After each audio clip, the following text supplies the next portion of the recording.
This is the AdventureRx. This is a vlog about my life with type 1 diabetes, and I'm sharing the adventures that I am pursuing because adventure has inspired me immensely and has empowered me to go beyond the limits of living with a challenging chronic illness, and I'm hoping that it will do the same for you in this daily vlog.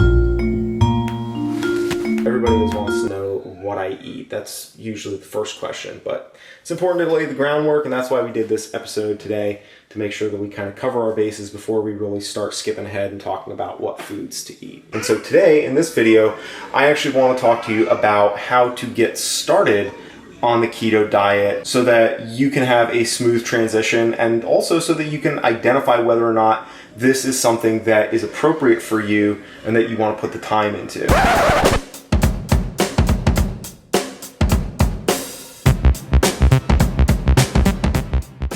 Before starting out on any diet, it's important that you're going in with some basic information at your fingertips and you understand how to deal in the currency of diets. And it's always amazing to me how many people don't understand the difference between carbohydrates, fat, and protein. These are called macronutrients. So macronutrients are those three. Micronutrients are things like vitamins, minerals, and smaller micro components of your diet. But for our purposes, to start, you should know the difference between what is a carb, what is fat, what is protein, and which foods have a greater proportion of any one of these macronutrients. This is some basic information that will allow you to start keeping track before you start on any diet. Understand your macronutrients. Understand how much you're consuming of each of those three macronutrients, eating how you are. So before you change your eating habits, it's a good idea to figure out how many carbs do I typically eat in a day, how much fat do I typically eat in a day, how much protein am I typically getting in a day, because if you actually stop and really be disciplined about logging your food, you are going to get a much clearer picture of where you're starting from. Now, if you're going on a long road trip, you don't just say, oh, I'm going to New York, I think I'll just head east because I'll get there eventually, right? You have to stop and say first, where am I, and where is New York in relationship to where I am, because that is going to dictate how you take your next steps. And somebody who is starting off eating 400 grams of carbs a day is going to need to start this low carb, high fat diet differently and with a different approach than somebody who's eating maybe 120 grams of carbs a day and is in a very different position. So understand macronutrients, keep track of what you're eating on a normal day before you get into the diet, because that is going to help you figure out where you are, and that will help you decide how to take next steps more effectively. One of the reasons why it's important to understand macronutrients and understand the foods that they are found in is because being on a diet is not something that is simple as just eating a whole bunch of this one thing. Being vegan is not just eating a whole bunch of kale and then taking pictures of it and putting it on Instagram, or eating a ton of mangoes and taking pictures of that and putting it on Instagram. Just like being keto does not mean just putting coconut oil in your coffee and not eating any bread. It's a lot more complex than that, and the point of a diet is to create a sustainable way of eating that is going to help you feel better. And it's really, really important to go into that having done your homework. You wouldn't go into a trip without a map. You wouldn't go and try to start rock climbing if you didn't know how to tie the knots and put on the harness. There are basic things that you need to learn how to do. And I implore you, for your own success and for your own benefit, take the time and go gradually into this diet and really lay a good foundation of understanding before you start trying to make switches. And the same thing goes for making those changes. So gradual is a really important term. I see a lot of times when people will come to me and ask me for advice about type 1 diabetes and the ketogenic diet, the question that I get is, oh, I went from eating 400 grams of carbs a day down to eating 20 grams of carbs a day, and I'm having this problem and that problem and the other thing. And part of the reason why they're having this problem is because there's a huge amount of adaptation and transition that happens in a person's diet from the point of being at 400 grams of carbs a day down to 20 grams of carbs a day. And if you try to take it all in one chunk, you're going to be dealing with multiple challenges, multiple facets, and it's way more sustainable, and you're going to have a way better experience if you are transitioning gradually, a little bit at a time. I would suggest cutting 25 to 30% of your carbs out per week, week over week, very gradually, keeping track of how your body feels, what your energy level is like, your blood sugar, all of the different reactions that your body could have, that you can judge whether or not this is going from worse to better or from better to worse, so that you know, are you heading in the right direction? So start by cutting carbs gradually until you are somewhere around 75 to 50 grams of carbs in a day.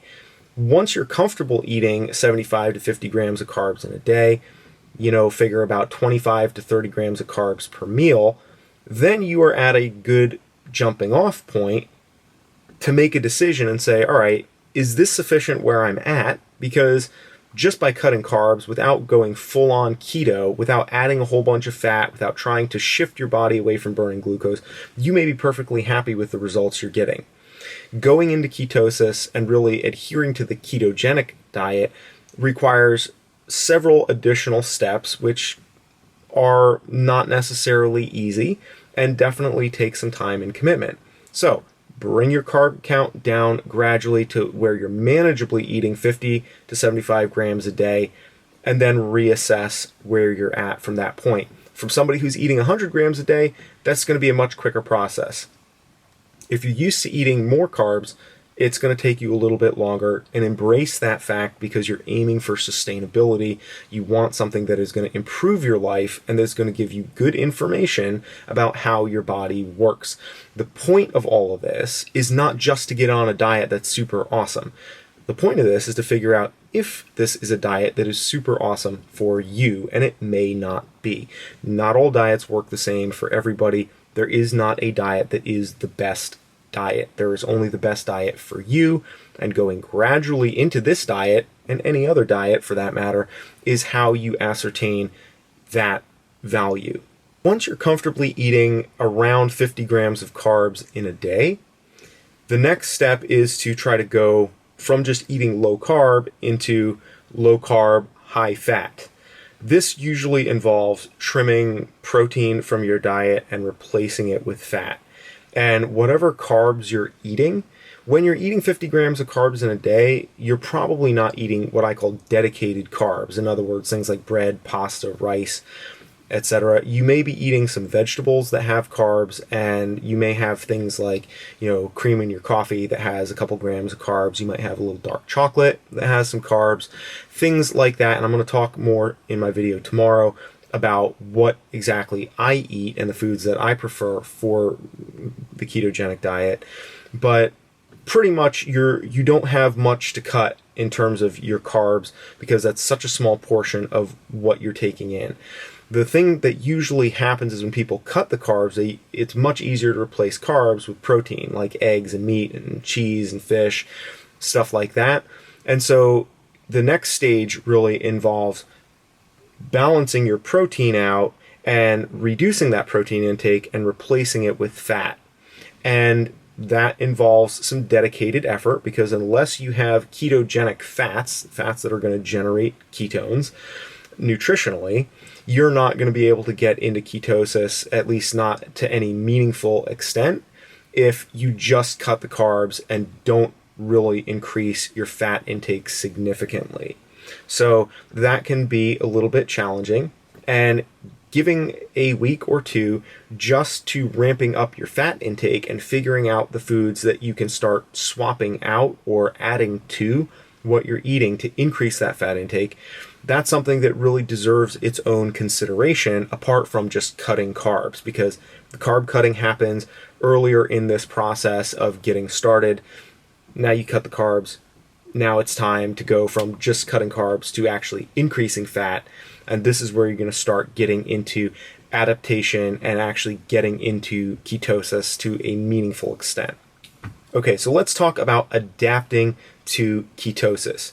As I mentioned yesterday, the keto diet is not something that you just start eating this way and shazam, you're on the diet. It doesn't work that way. When you are on a keto diet, your body is generating ketones and burning ketones for energy instead of glucose, which is the default energy pathway that we are born adhering to.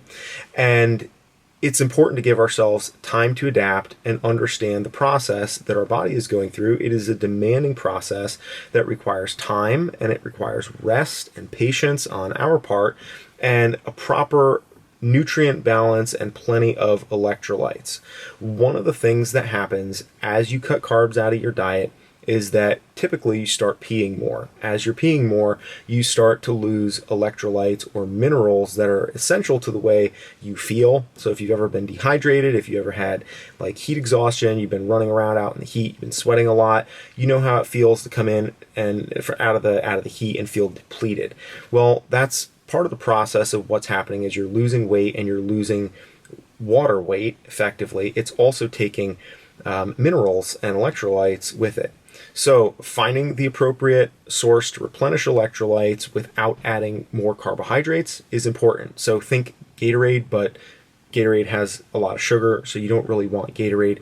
There are replenishers online, electrolyte replenishers that I use that I will link below here that have very low carbohydrate count, but do a really good job of keeping your electrolytes up as you're going through the process of adaptation.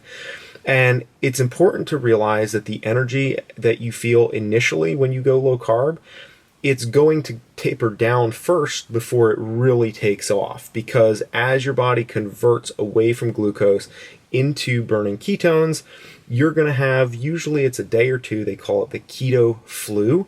And during that time, you feel like ass. It doesn't feel good. And so it's important to make sure that when you start to not feel well, that you respond by hydrating and consuming plenty of electrolytes and resting so that it can bounce back. And then about a week or so following keto flu, your energy will start to come back and everything starts to really tick, and you start to have more energy even than you did going into it. And that was my experience of adaptation.